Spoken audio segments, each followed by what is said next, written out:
They say the worst betrayals come from family, that the deepest cuts are made by those who claim to love you most. But there's something even worse than being betrayed by blood being used by it. In the space between midnight and dawn, when the world holds its breath and secrets spill like blood in snow, two strangers will collide, one running from a truth too terrible to speak, the other hiding from a past too painful to remember. By morning, 12 black vehicles will surround them.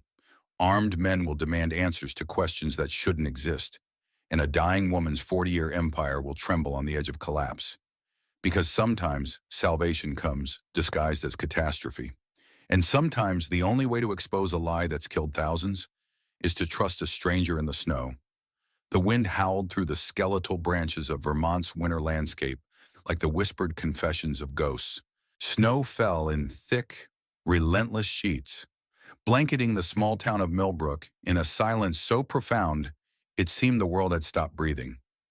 Frank Sullivan sat hunched over a bowl of lukewarm chili in what used to be the customer waiting area of Sullivan's Auto Repair. The neon sign outside had flickered its last breath 3 winters ago, but Frank hadn't bothered to replace it. These days, word of mouth was enough. The few customers who still came knew to knock on the side door and wait for the shuffle of his work boots across the oil-stained concrete. At 65, Frank carried the weight of decades in his shoulders, not just from years bent over engine blocks, but from the invisible burden of a life that had taken too many wrong turns. His hands, stained permanently with grease that no amount of scrubbing could remove, trembled slightly as he raised the spoon to his lips. Not from age, but from the memory that never left him alone, especially on nights like this when the wind sounded too much like the roar of rocket engines. The wood stove in the corner cast dancing shadows across walls lined with automotive calendars from years past, their pages yellowed and curling at the edges. This wasn't a home, it was a retreat, a place where a man could disappear from the world that had already forgotten him. Then came the knock. It wasn't the confident rap of a stranded motorist or the urgent hammering of someone with car trouble. This was hesitant, almost apologetic, the sound of someone who didn't want to disturb but had run out of choices. Frank set down his spoon and listened. Outside, the wind continued its relentless assault, but there it was again. 3 soft taps, barely audible above the storm. He stood slowly, his joints protesting the movement, and walked to the small window that looked out toward the side of the building. Through the frost-covered glass, he could make out a figure hunched against the elements. A woman, her dark coat dusted white with snow, standing beside the small storage shed he used for old parts. Frank grabbed his heavy coat from the hook by the door and stepped outside. The cold hit him like a physical blow, stealing his breath and sending a shock through his system that reminded him he wasn't as young as he used to be. "Hello," he called out, his voice barely carrying over the wind. The figure turned, and Frank saw a face that spoke of desperation wearing the mask of dignity. She was perhaps 50, with graying hair plastered to her head by the snow and eyes that held the particular exhaustion that comes from running too long with nowhere to go. "I'm sorry," she said, her voice steady despite the chattering of her teeth. "I don't mean to trespass. I saw your light, and I wondered if I might wait out the storm in your shed. I can pay." Frank studied her for a moment. She wasn't dressed like someone who belonged on the streets. Her coat was expensive, her boots well-made but scuffed from hard travel. The bag she clutched to her chest looked like it contained everything she owned, but it was the kind of laptop bag executives carried, not the worn duffel of someone accustomed to homelessness. "Storm's getting worse," Frank said, glancing up at the sky where snow fell like static against the darkness. "That shed's not heated. You'll freeze before morning." The woman's shoulders sagged slightly. "I understand. I just thought—" "I've got a couch inside," Frank interrupted. "Coffee's hot, and there's more chili if you're hungry." She blinked at him through the snow, as if the offer was so unexpected she couldn't quite process it. "You don't know me." "No," Frank agreed, "but I know what it's like to be out in the cold." Something in his tone, a recognition that transcended the immediate moment, seemed to reach her. She nodded once. a sharp movement that spoke of a decision made against all rational thought. "Thank you," she said simply. Frank led her inside, noting how she moved alert, constantly scanning, like someone who had learned not to trust safety even when it was offered. He poured coffee into a clean mug and ladled chili into a bowl, setting both on the small table he used for paperwork. "I'm Frank," he said as she settled into the old recliner that served as his living room furniture. "Kate," she replied, then paused as if she'd said more than she intended. Kate Morrison. The name hung in the air between them, and Frank saw something flicker across her face, regret, perhaps, or fear at having revealed too much. But Frank had spent enough years running from his own name to recognize the weight of one that had become a burden. "Well, Kate Morrison," he said, settling into his work chair. "You're safe here until the storm passes." She wrapped her hands around the coffee mug, letting the warmth seep into her fingers. "Why?" she asked quietly. "Why help me?" Frank considered the question, staring into his own coffee. Outside, the wind rattled the windows like an old friend demanding entry.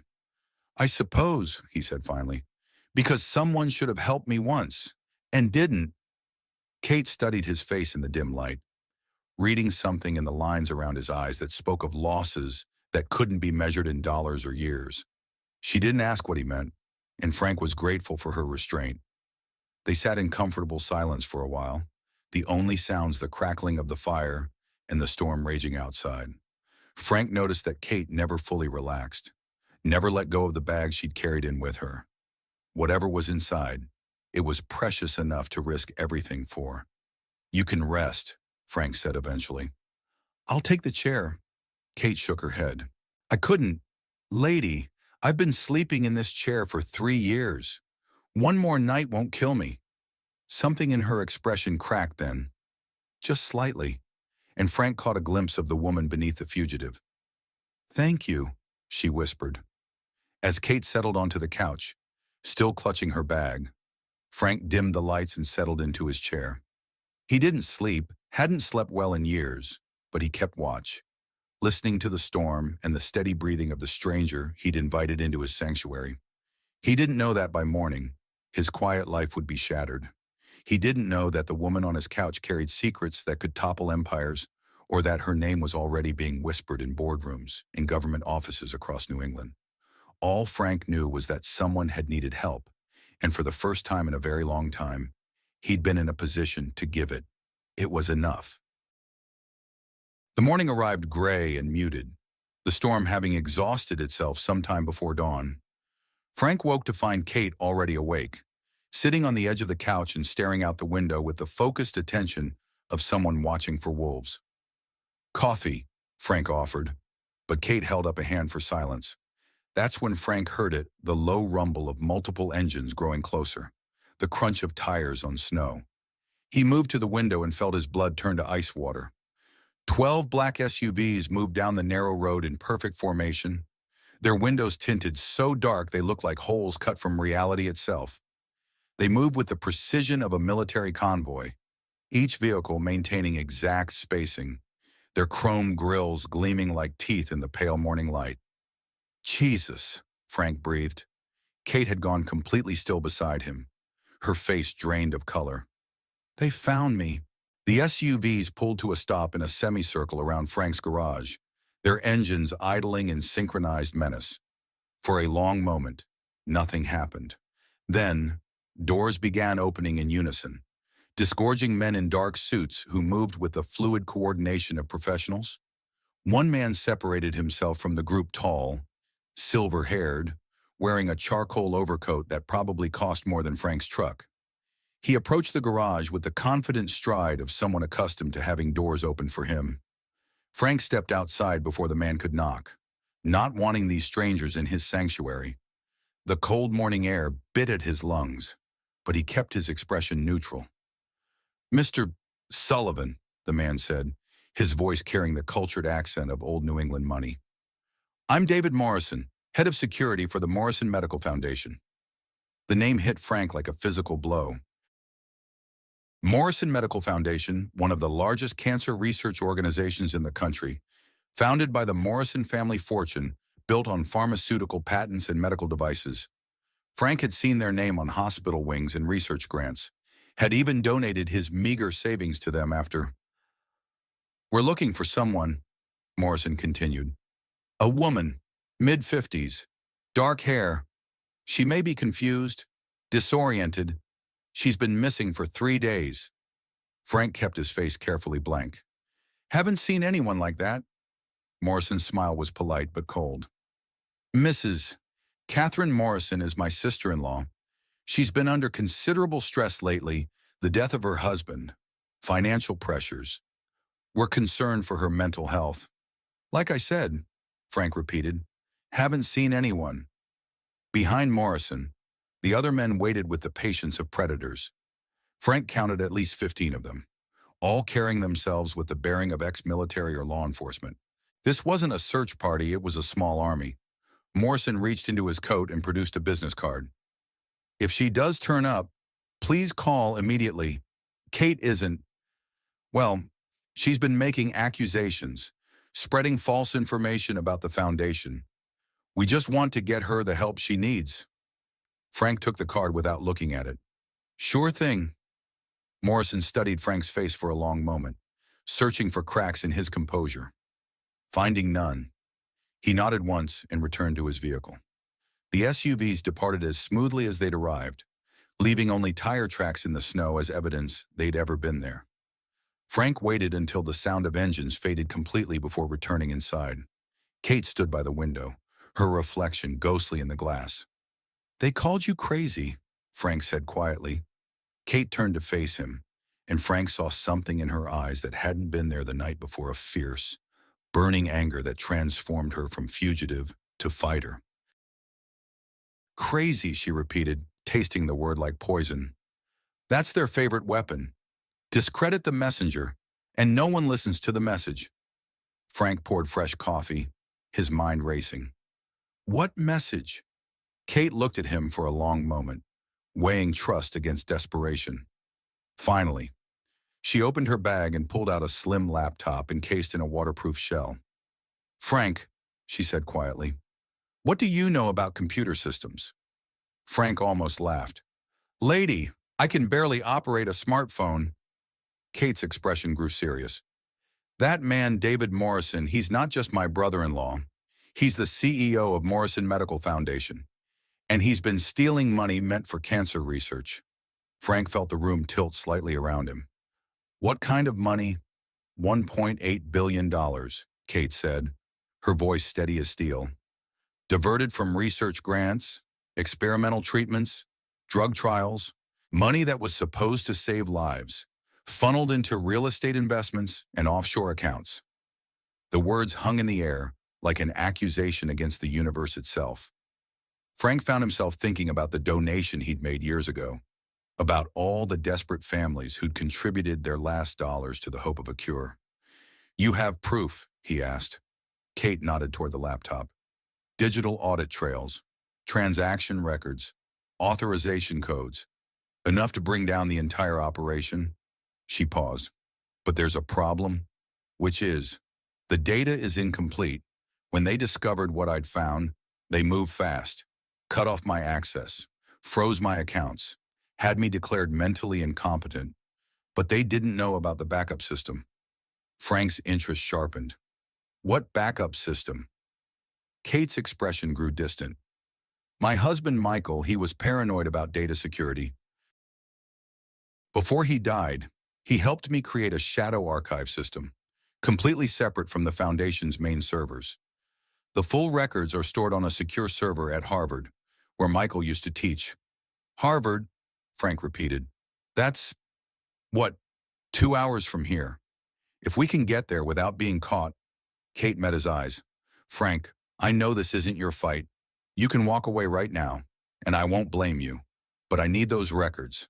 Without them, everything I have is just accusations from a supposedly crazy woman."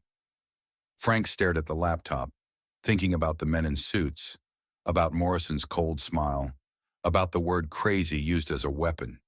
He thought about all the people who trusted their money and their hope to an organization that had betrayed both. "How do we get to Harvard?" he asked. Relief flooded Kate's face. "You'll help me." Frank stood and walked to a closet in the corner, pulling out a heavy duffel bag. "Lady, I've spent the last 15 years hiding from the world. Maybe it's time I did something useful with what's left of my life." As Frank packed supplies into his battered pickup truck, Kate noticed something that made her pause. Tucked between road flares and jumper cables was a laminated ID badge, faded with age but still readable. NASA, Johnson Space Center, Franklin J. Sullivan, Senior Systems Engineer. "You worked for NASA?" Kate asked, holding up the badge. Frank's hand stilled on the toolkit he was loading. "Long time ago." "How long?" Frank took the badge from her, running his thumb over the photo of a younger, more hopeful version of himself. "I designed control systems for the space shuttle program, redundant safety protocols, backup navigation systems, stuff that was supposed to keep people alive when everything else went wrong." Kate felt pieces clicking into place. "The laptop I showed you, you understood it better than you let on." Frank's laugh was bitter. "I built systems like that. Multi-layered security, encrypted audit trails, digital signatures that couldn't be forged. Back when I still believed technology could be trusted to do the right thing." "What happened?" Frank tossed the badge back into the bag and resumed packing. "January 28th, 1986. Challenger." He paused, his voice growing quiet. "I wasn't on the O-ring team, but I was part of the group that certified the backup systems. When everything went wrong, the backups were supposed to give the crew a chance." Kate waited, sensing there was more. "They did their job," Frank continued. "The backups worked perfectly. But perfect isn't enough when the primary system fails catastrophically. 7 people died, and everyone wanted someone to blame. The O-ring engineers got the headlines, but there were plenty of us who felt like we could have done more, should have pushed harder for delays. That's why you became a mechanic." Frank slammed the truck's tailgate shut. "Cars are simpler. When they break, usually only one person gets hurt." Kate studied his face, seeing now the intelligence behind the grease-stained exterior, the precision in movements she'd assumed were just the habits of a careful craftsman. "Frank, the Morrison Foundation security system, it's military-grade encryption, if you could understand it, then we might actually have a chance of getting those records without triggering every alarm from here to Washington." Frank met her eyes. "Yeah, I figured that out already." As they climbed into the truck, Kate realized that finding Frank hadn't been luck. In a world where her enemies had unlimited resources and political connections, she'd somehow stumbled onto exactly the kind of help she needed: a brilliant engineer who'd spent decades learning to be invisible. The truck rumbled to life with a sound like controlled thunder, and Frank pulled onto the back roads that would take them east toward Harvard. Neither of them spoke much during the first hour, both lost in their own thoughts about the road ahead, but Kate found herself glancing at Frank's hands on the steering wheel, noting the deliberate precision of his movements, the way he constantly checked his mirrors and adjusted their route to avoid main highways. This wasn't just a mechanic helping a stranger. This was a professional, coming out of retirement for one last mission. The back roads of Vermont and New Hampshire wound through a landscape painted in shades of gray and white, the storm's aftermath leaving everything crystalline and sharp. Frank kept them on the secondary highways, avoiding interstates and toll booths where cameras might catch their faces or license plates. Kate had been quiet for most of the journey, staring out the window at the passing countryside. Finally, she spoke. "Frank, there's something else you should know about the Morrison Foundation." Frank glanced at her, noting the tension in her voice. "What's that?" "It's not just about the money," Kate said slowly. "It's about what that money was supposed to do. The research grants, they diverted some of them, were for breakthrough treatments, experimental therapies that could have saved lives." "Could have?" Kate's hands clenched in her lap. 3 months ago, a clinical trial for a new pediatric cancer treatment was suspended due to lack of funding. The researchers were 6 months away from FDA approval. Now those children... She trailed off, unable to finish the sentence. Frank felt something cold settle in his chest. How many children? The trial had 47 participants. Without the treatment, most of them have maybe a year. The truck's engine seemed to grow quieter, as if even it understood the weight of what Kate was saying. Frank thought about his own daughter, about the fight they'd lost, about all the family still fighting. Jesus, he whispered. The money they stole, Kate continued, it wasn't just numbers on a spreadsheet. It was hope. It was the difference between life and death for people who trusted them. Frank's grip tightened on the steering wheel. How long have you known? I've suspected for 2 years. But I only got proof 6 months ago when I started digging into the Foundation's partnership with overseas research facilities. That's when I found the shell companies, the redirected funds, the falsified reports. Why didn't you go to the authorities then? Kate's laugh was bitter. I tried. The Morrison family has connections everywhere: government, law enforcement, media. Every time I thought I'd found someone who would listen, the story got buried or discredited. That's when they started the Whisper campaign about my mental health. Frank processed this, thinking about the resources arrayed against them. So what makes you think Harvard will be different? Because the server at Harvard isn't connected to the Morrison network. My husband set it up as an independent academic archive, part of a research transparency initiative. The Foundation board doesn't even know it exists. And you think your brother-in-law doesn't know about it? Kate hesitated. David knows Michael was paranoid about data security, but Michael told everyone the backup system was destroyed after his death. Only I know it's still active. Frank nodded, but something nagged at him. Kate, if your husband suspected what was happening, why didn't he speak up? The silence that followed was so long, Frank thought she wasn't going to answer. When she finally spoke, her voice was barely above a whisper. Because I asked him not to. Frank pulled into a rest stop outside of Concord, New Hampshire, ostensibly for gas, but really to give Kate time to explain what she just revealed. They sat in the truck with the engine running, warm air from the heater creating a cocoon of relative comfort in the cold morning. 2 years ago, Kate began, staring at her hands. David came to me with an offer. He said the Foundation was facing a cash flow crisis, too many grant commitments, not enough liquid assets. He needed someone to temporarily redirect funds from the less urgent research programs to cover operational expenses. Frank waited, sensing there was more. He framed it as a choice between shutting down the Foundation entirely or making some hard decisions about priorities. Said it would only be for 6 months, just until some major donations came through. And you believed him? Kate's eyes flashed with self-directed anger. Michael was dying. The experimental treatment he was receiving, one that wasn't covered by insurance, cost $30,000 a month. David offered to cover all of Michael's medical expenses if I helped with the temporary restructuring. Frank felt pieces clicking into place. So you helped him move the money? I authorized the initial transfers, Kate admitted. I told myself it was just accounting, that the money would be returned once the Foundation stabilized. I even convinced Michael that it was the right thing to do. But the money never came back. Worse than that, after Michael died, I started reviewing the accounts and realized the redirected funds had been moved again offshore into investment vehicles that had nothing to do with medical research. When I confronted David, he told me I was mistaken, that grief was affecting my judgment. Frank studied her face. That's when you started digging deeper.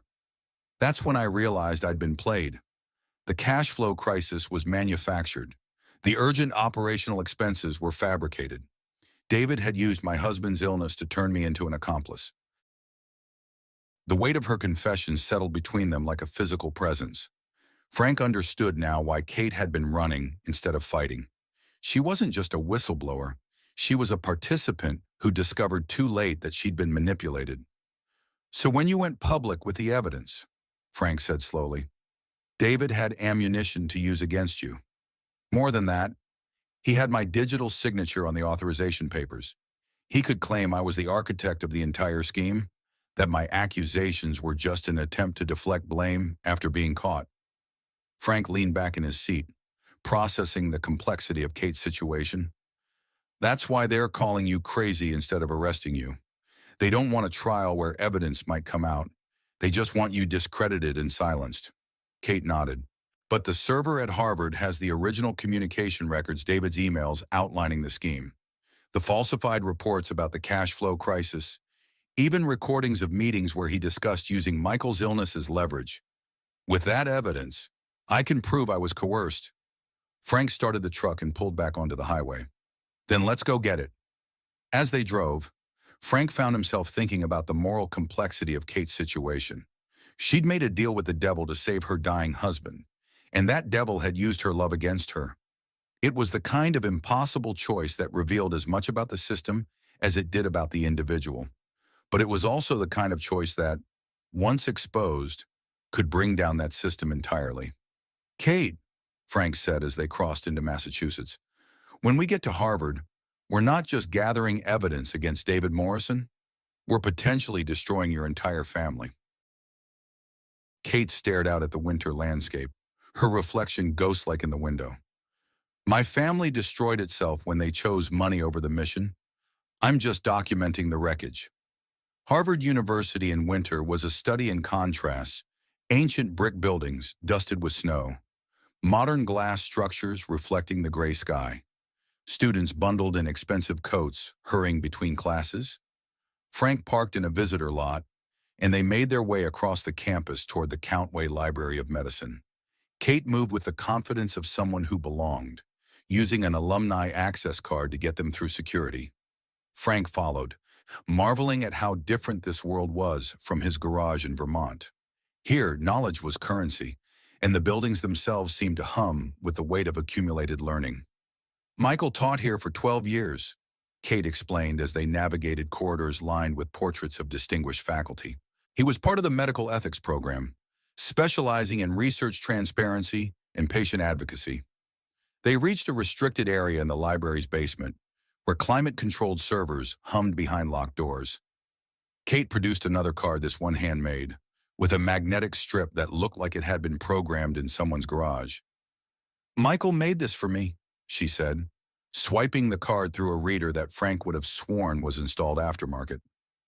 He said if anything ever happened to him, I might need access to the archives. The lock clicked, and they entered a room that looked more like a high-tech bunker than a library storage area. Servers lined the walls, their status lights blinking in patterns that reminded Frank of mission control displays. In the center of the room sat a single workstation, its screens dark but ready. Kate powered up the system and began typing with the fluid precision of someone who'd done this many times before. The Morrison Foundation archive is stored on a completely separate network, she explained. Michael created it as part of his research into institutional accountability. It captures all electronic communications, financial records, even meeting recordings. Frank watched lines of code scroll across the screen, recognizing some of the security protocols from his NASA days. Your husband was paranoid. My husband understood that power corrupts, and that the people who most need watching are the ones who think they're above scrutiny. Kate's fingers flew over the keyboard. He said the only way to keep institutions honest was to make transparency automatic, built into the system at a level where it couldn't be turned off. The screen filled with folder icons labeled with dates and names. Kate navigated to a section marked Foundation Financial, Executive Communications, and began opening files. Here, she said, pointing to an email chain from 2 years earlier. David's initial proposal to me about the temporary restructuring. Frank read over her shoulder, his anger building with each line. The emails were coldly calculated, designed to present the fraudulent scheme as both necessary and temporary. More disturbing were the references to Michael's medical condition, with David explicitly stating that Kate's emotional state made her more amenable to cooperation. Son of a bitch, Frank muttered. Kate opened another file, audio recordings of board meetings, where the true nature of the financial diversions was discussed.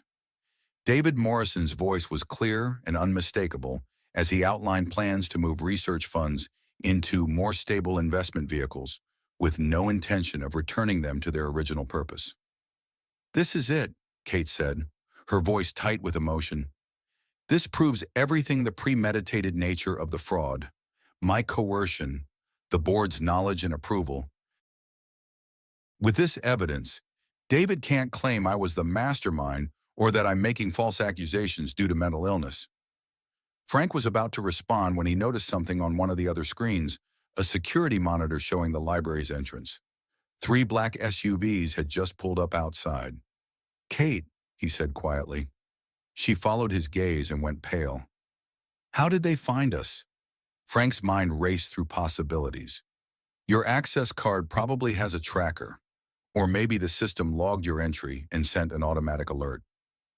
On the monitor, they could see men in suits entering the building. Kate's hands flew over the keyboard, copying files to a portable drive with desperate efficiency. "How long do we have?" she asked. Frank watched the figures disappear into the building. 5 minutes, maybe 10 if they have to search for us. I need 15 minutes to get everything. Frank made a decision that surprised him. Then you'll get 15 minutes. He stood and walked to the door. Keep copying. I'll buy you some time. Frank, you don't understand. These aren't mall cops. These are professionals. Frank's smile was grim. So am I. Frank positioned himself in the corridor outside the archive room, his back to the door where Kate worked frantically to download the evidence. He'd faced down enough bureaucrats and administrators in his NASA days to know how to handle authority figures. But his footsteps echoed down the hallway. He realized this situation required a different approach. David Morrison appeared first, flanked by 2 security operatives who moved with military precision. Behind them came someone Frank hadn't expected, an elderly woman in an expensive wool coat, her silver hair perfectly styled despite the winter weather. She carried herself with the bearing of someone accustomed to commanding rooms full of powerful people. "Mr. Sullivan," Morrison said, his voice tight with controlled anger. "I thought we had an understanding." Frank kept his expression neutral. "About what?" "About my sister-in-law's location. She's clearly not well, and your interference is putting her in danger." The elderly woman stepped forward, studying Frank with sharp blue eyes that seemed to catalog everything about him in seconds. "Mr. Sullivan, I'm Eleanor Morrison, David's mother, and Kate's mother-in-law." Frank felt the temperature in the corridor drop several degrees. Eleanor Morrison, he'd seen her name on hospital wings and research centers across New England. She was the foundation's founder, the family matriarch who'd built a pharmaceutical empire from a small-town pharmacy inherited from her father. "Mrs. Morrison," Frank acknowledged. Eleanor's smile was polite but predatory. "May I ask what interest a mechanic from Vermont has in our family affairs? May I ask what interest a medical foundation has in sending armed men to hunt down a grieving widow?" Eleanor's eyebrows rose slightly at Frank's directness. "Kate has been struggling since Michael's death. She's been making accusations that are not only false but potentially damaging to the foundation's ability to continue its vital work. We're concerned for her mental health. And if she's not crazy, then she's malicious," Eleanor said simply. "Either way, she needs to be stopped." Frank heard the subtle shift in Eleanor's tone and realized he was no longer dealing with David Morrison's operation. This was something else entirely, a level of power and ruthlessness that made David look like a middle manager. "Stopped how?" Frank asked. Eleanor stepped closer, and Frank caught a whiff of expensive perfume mixed with something that reminded him of hospital antiseptic. "Mr. Sullivan, the Morrison Foundation funds research that saves thousands of lives every year. What Kate is threatening to reveal would destroy not just our family, but decades of medical progress. Sometimes individual concerns must be weighed against the greater good." Even if those concerns are true, Eleanor's mask slipped for just a moment, revealing something cold and calculating beneath. Truth is a luxury we can't always afford. Kate's accusations, even if they contained elements of accuracy, would trigger investigations that would shut down research programs worldwide. Children would die while bureaucrats sort through financial records. Is that really the outcome you want to support? Frank understood now that he'd stumbled into something far more complex than simple fraud. This wasn't just about stolen money. It was about an entire ecosystem of medical research that operated in moral gray areas, where the ends were used to justify means that couldn't bear scrutiny. What if there was a way to address Kate's concerns without destroying the foundation? Frank asked, playing for time. Eleanor's eyes sharpened with interest. What do you have in mind? Kate just wants the money returned to research programs. Maybe there's a way to do that quietly, without involving regulators or the media. David Morrison snorted. The money's been invested. It can't just be returned.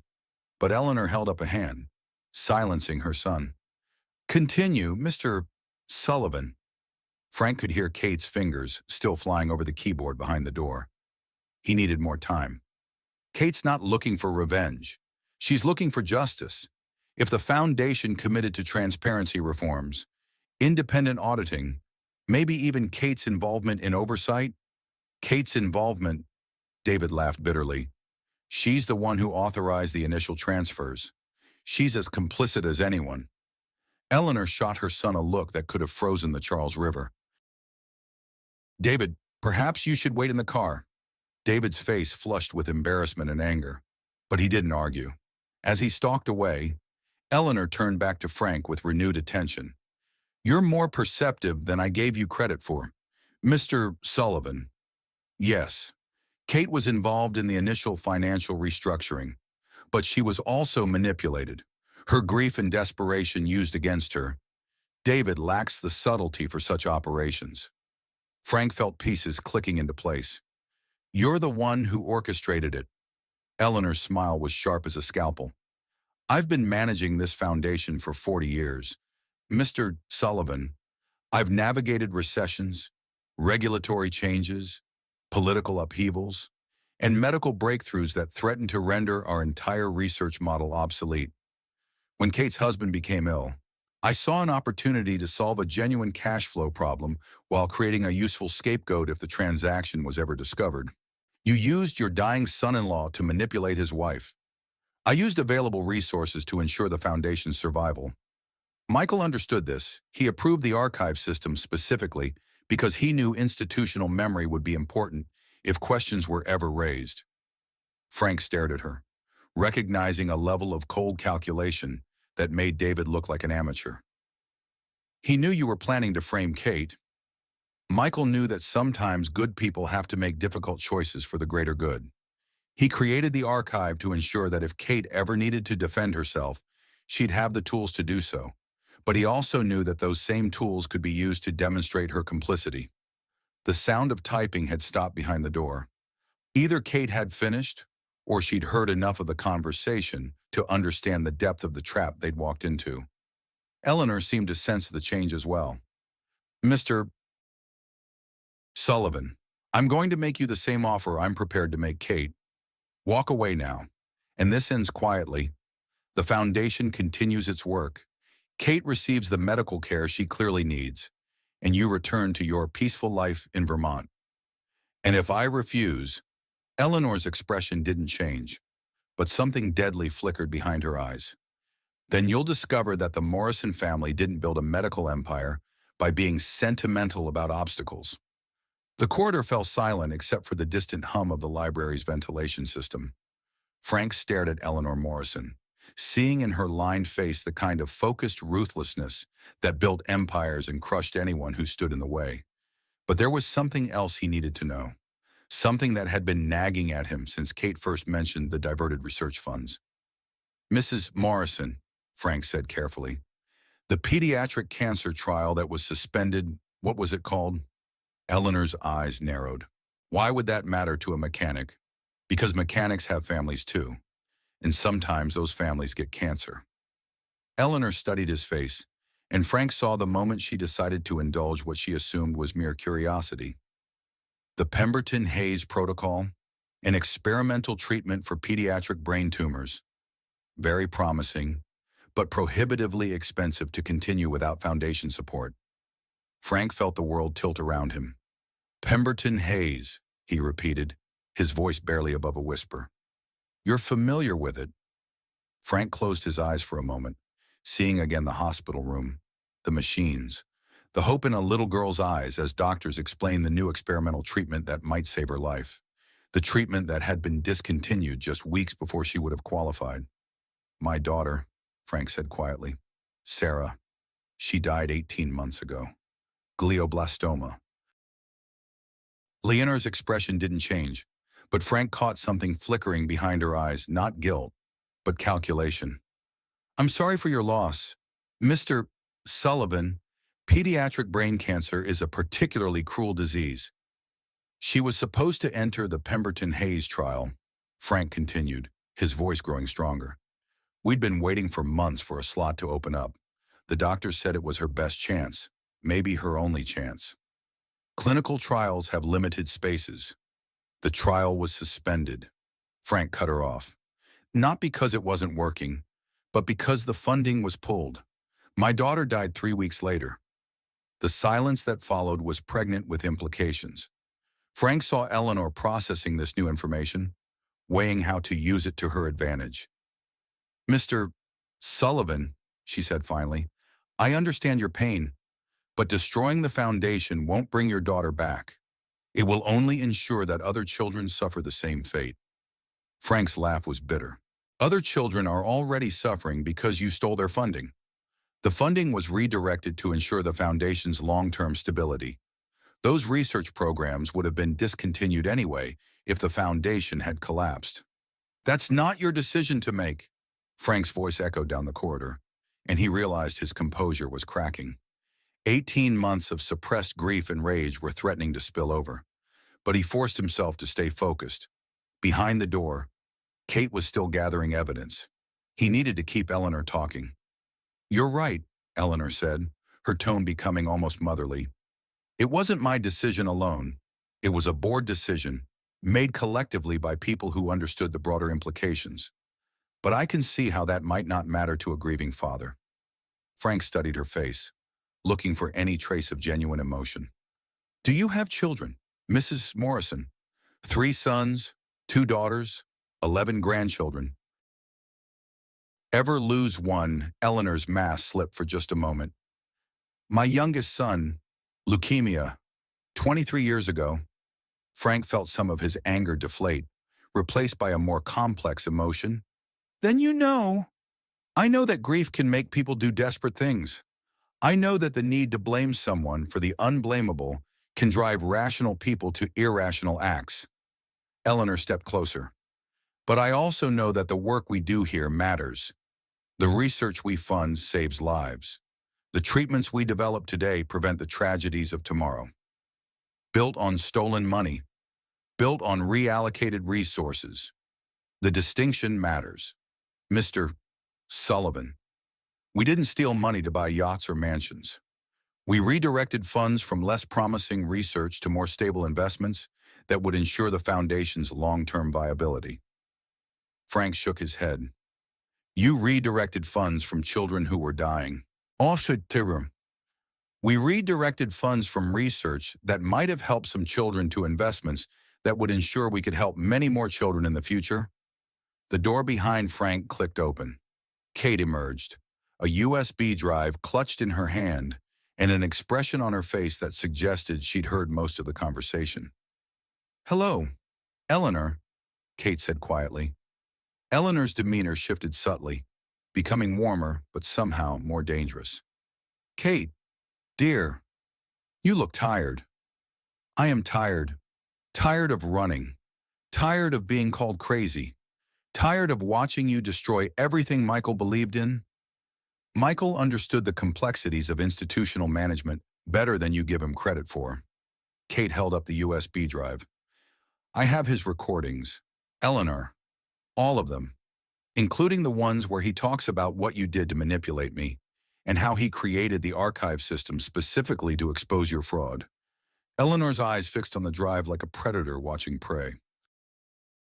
Kate, you don't understand the full picture. That drive contains sensitive information about ongoing research programs, proprietary methodologies, confidential patient data. Releasing it would violate dozens of privacy laws and destroy lives across the medical research community. I understand enough, Kate replied. I understand that you used my husband's death to turn me into an accomplice. I understand that you've stolen money meant to save children like Frank's daughter. And I understand that you're willing to destroy anyone who threatens to expose the truth. Frank watched the interchange with growing awareness that this confrontation had been building for years. Kate and Eleanor weren't just family members on opposite sides of a financial scandal. They were two people with fundamentally different views of how power should be exercised and what responsibilities came with it. "What do you want?" Eleanor asked finally. Kate straightened her shoulders. "I want the stolen money returned to research programs. I want independent oversight of all foundation finances. I want you to step down from any operational role, and I want a public acknowledgement of what was done to me and why." Eleanor considered this for a long moment. "And if I refuse," Kate gestured toward Frank, "then Frank and I take this evidence to the FBI, the SEC, the State Attorney General, and every medical journal in the country. We let them sort out the truth. That would destroy the foundation. Then don't refuse." Eleanor Morrison stared at Kate for a long moment, then did something neither Frank nor Kate expected. She laughed. Not the bitter laugh of defeat, but something warmer and more genuine. "You know, Kate, you remind me of myself at your age. Righteous, determined, convinced that the world could be fixed if only people would do the right thing." She walked to a nearby window and gazed out at the Harvard campus, where students moved between buildings like antibodies in a vast organism. 40 years ago, I stood in a hospital room watching my youngest son die from leukemia. The doctors told me there was an experimental treatment in Germany, but it wasn't approved here, and insurance wouldn't cover it. Do you know what I did? Kate and Frank waited. I sold everything. The family house, my jewelry, even my first husband's prized car collection. I liquidated assets, called in favors, and moved heaven and earth to get Thomas into that trial. Eleanor's voice grew quiet. It didn't work. He died anyway. But that experience taught me something important about the difference between what's right and what's necessary. She turned back to face them. When I founded the Morrison Medical Foundation, I swore that no family would ever face the choices I faced. We would fund research, support trials, and ensure that promising treatments wouldn't die for lack of resources. For 40 years, that's exactly what we've done. By stealing money from other research programs, Kate said, by making difficult choices about resource allocation. Kate, the pediatric trial your friend here mentioned, we didn't cancel it out of greed. We canceled it because the preliminary results weren't promising enough to justify the expense. The money we saved by ending that trial was redirected to 3 other programs that have since produced breakthrough treatments. Frank felt his anger rekindling. You don't know that the trial wouldn't have worked? You're right, Eleanor agreed. I don't know, but I do know that the resources we saved have already saved hundreds of lives. Sometimes, Mr. Sullivan, leadership means making choices based on probability rather than possibility. Kate shook her head. That's not your decision to make, Eleanor. Families should have the right to hope, even if the odds are long. Eleanor's expression grew sad. Hope is a luxury. Kate, resources are finite. Every dollar spent on a long-shot treatment is a dollar not spent on research with better odds of success. The mathematics of life and death aren't democratic. Frank found himself struggling with the complexity of Eleanor's argument. As an engineer, he understood efficiency and resource allocation, but as a father who'd watched his daughter die, he also understood the desperate need to try everything, no matter how unlikely. There's something else you should know, Eleanor continued, reaching into her coat pocket. Before you decide whether to destroy the foundation, she pulled out a manila envelope and handed it to Kate. My medical records from Massachusetts General, stage 4 pancreatic cancer, diagnosed 3 months ago. Kate opened the envelope, scanning the documents inside. Frank saw her face go pale. I have perhaps 6 months left, Eleanor said calmly, which means I have 6 months to ensure the foundation survives my death. The board of directors is already positioning themselves for a power struggle once I'm gone. David lacks the vision to hold things together. Without strong leadership, The foundation will fragment into competing fiefdoms, each protecting their own research interests. She looked directly at Kate. I didn't manipulate you 2 years ago just to solve a cash flow problem. I did it to test whether you had the strength to eventually take over the foundation. Frank stared at Eleanor, recognizing the cold brilliance of her plan. You're dying? So you want Kate to replace you? I want Kate to save the foundation from itself. She has the technical knowledge to understand our research programs, the moral authority to implement reforms, and now, thanks to this archive, the leverage to force necessary changes. Kate clutched the USB drive tighter. By becoming complicit in fraud, by becoming educated about the realities of institutional power, Kate, you can take that drive to the authorities and watch them spend 3 years investigating while research programs shut down and children die. Or you can use it as leverage to reform the system from within. Eleanor stepped closer to Kate, her voice becoming urgent. I know what I've done looks monstrous from the outside, but the foundation funds research at 47 universities, supports 1,200 clinical trials, and provides grants to researchers who couldn't get funding anywhere else. Destroying it would be a greater crime than anything you can accuse me of. Frank watched Kate struggle with the impossible choice Eleanor was offering. He could see her weighing justice against pragmatism, punishment against prevention. What exactly are you proposing? Kate asked finally. Eleanor smiled, and Frank caught a glimpse of the formidable woman who'd built a medical empire from nothing. You become my successor. I'll announce my illness publicly and name you as interim director, with full authority to implement whatever reforms you think necessary. The board won't dare oppose a dying woman's final wishes, especially when you have evidence of their complicity. And in return, the archive remains sealed. David and the others face internal discipline rather than criminal prosecution, and the foundation continues its work with whatever safeguards you implement. Kate looked at Frank, seeking his counsel. What do you think Frank thought about his daughter, about the trial that might have saved her, about all the other children who might benefit from the foundation's research if it survived?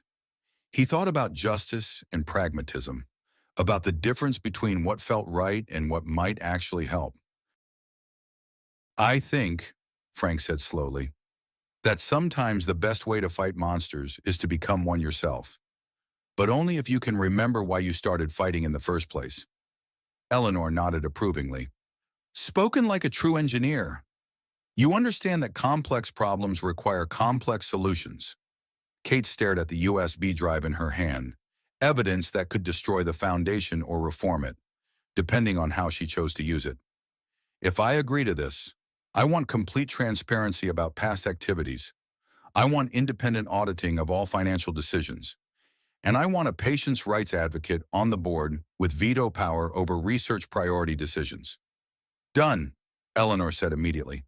And I want Frank on the board too. Eleanor's eyebrows rose. A mechanic on the board of a medical foundation, a systems engineer with expertise in institutional accountability, Kate corrected. Someone who understands how to build safeguards into complex organizations? And Frank started to protest, but Eleanor cut him off. Actually, that's not a bad idea. Fresh perspective, no conflicts of interest, relevant technical expertise. She looked at Frank. What do you say, Mr. Sullivan, ready to come out of retirement? Frank thought about the quiet life he'd built in Vermont, about the peace he'd found in working with his hands instead of his mind. Then he thought about Sarah, about all the children who might benefit from better managed research, about the chance to build something that might actually work. I suppose, Frank said, that someone should keep an eye on you people. Eleanor's laugh was sharp with genuine amusement. Indeed they should. 6 months later, Frank stood in the boardroom of the Morrison Medical Foundation, looking out through floor-to-ceiling windows at Boston Harbor. The room itself had changed since Eleanor's death. The intimidating oil paintings of Morrison patriarchs had been replaced with photographs of children who'd benefited from foundation research. And the massive conference table had been downsized to encourage more collaborative discussions. Kate entered carrying a stack of quarterly reports. Her appearance transformed from the desperate fugitive he'd found in his shed. She wore a sharp business suit but had kept her hair shorter than the corporate norm, a subtle reminder that she wasn't interested in playing by traditional rules. "The Pemberton Hayes trial results are in," she said, setting the reports on the table. Frank looked up from the financial statements he'd been reviewing, and Kate's smile was cautious but genuine. 63% response rate in the pediatric cohort. It's going to phase 3 trials with full FDA expedited review. Frank felt something loosen in his chest, a knot of grief and guilt he'd carried since Sarah's death. "How many children?" "The expanded trial will include 400 participants across 12 medical centers. If the results hold, it could become standard treatment within 18 months. Frank nodded, thinking about the complex chain of events that had led to this moment.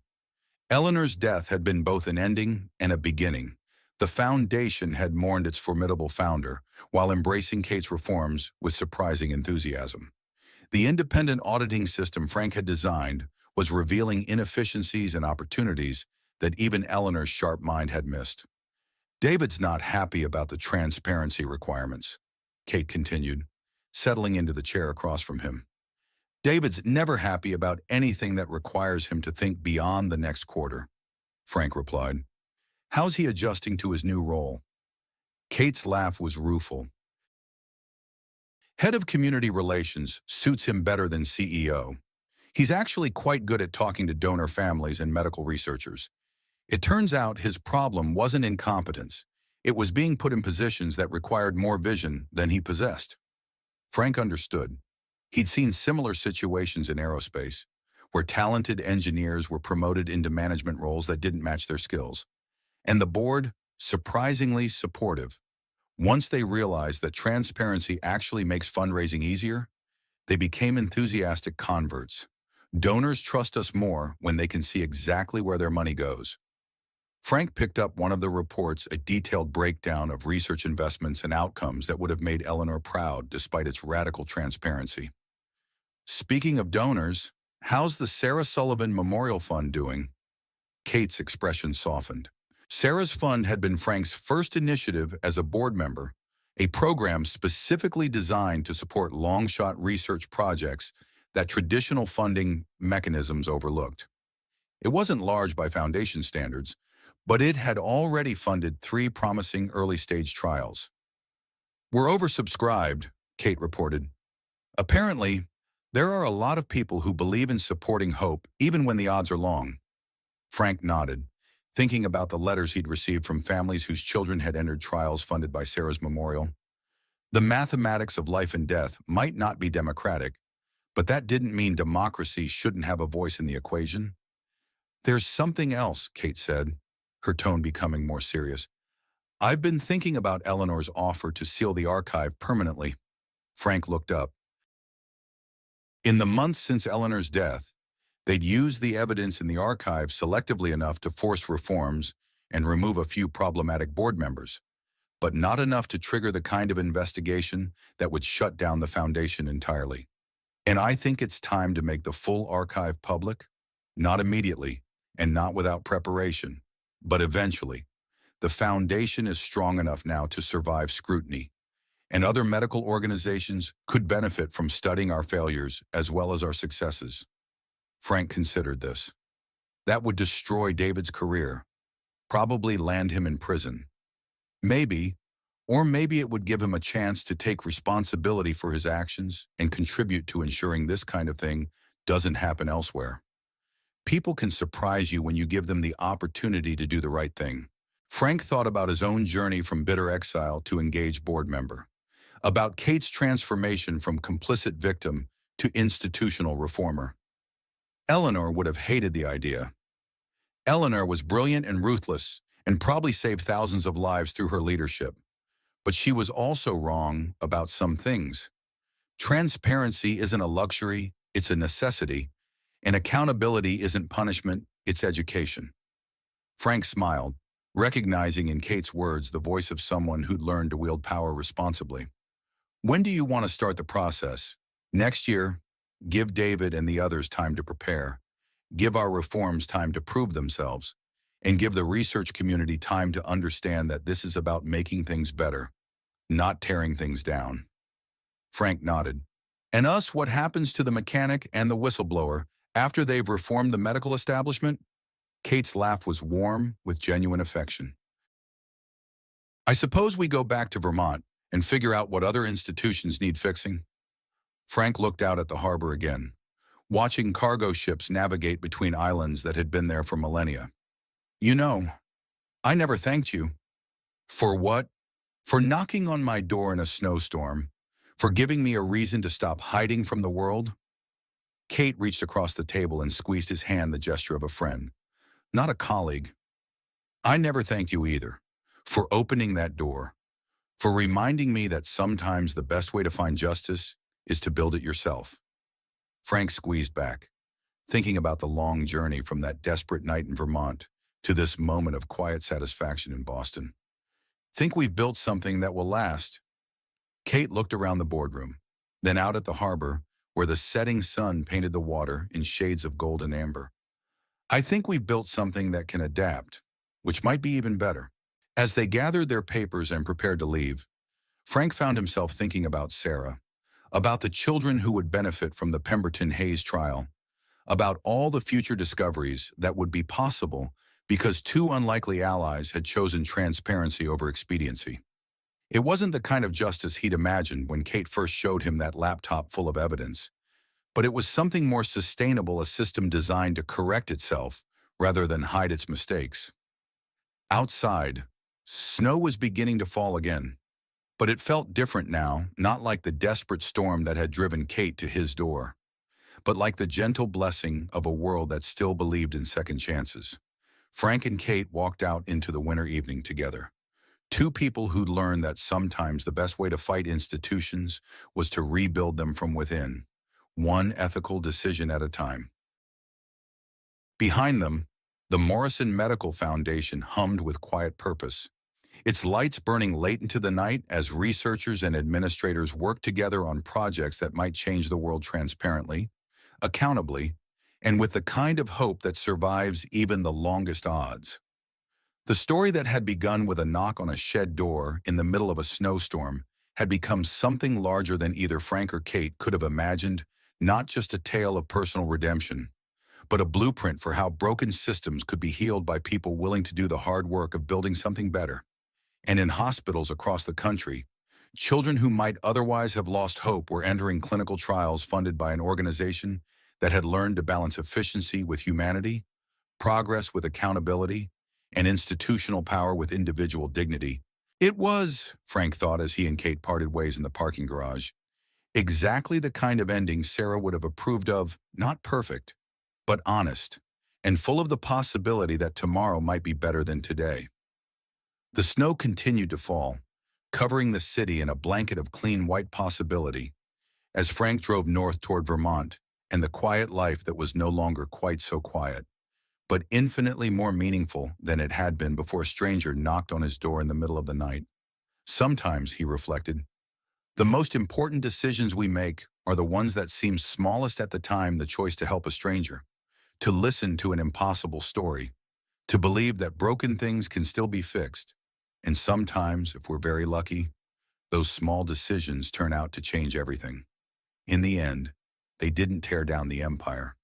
They rebuilt it, brick by brick, choice by choice, with the kind of patient courage that changes the world quietly. Frank Sullivan learned that hiding from the past doesn't heal it, only facing it does. Kate Morrison discovered that sometimes the best way to honor the dead is to fight for the living. And Eleanor Morrison, in her final act, proved that even the most ruthless among us can choose redemption over reputation. The children entering those clinical trials will never know the mechanic who opened his door to a stranger in a snowstorm. They'll never hear about the woman who chose transparency over safety, or the dying matriarch who used her last breath to build something better than what she'd destroyed. But their lives will be saved by decisions made in darkness, by people who understood that sometimes the smallest acts of courage echo the longest. What storms have knocked on your door? And when they did you answer?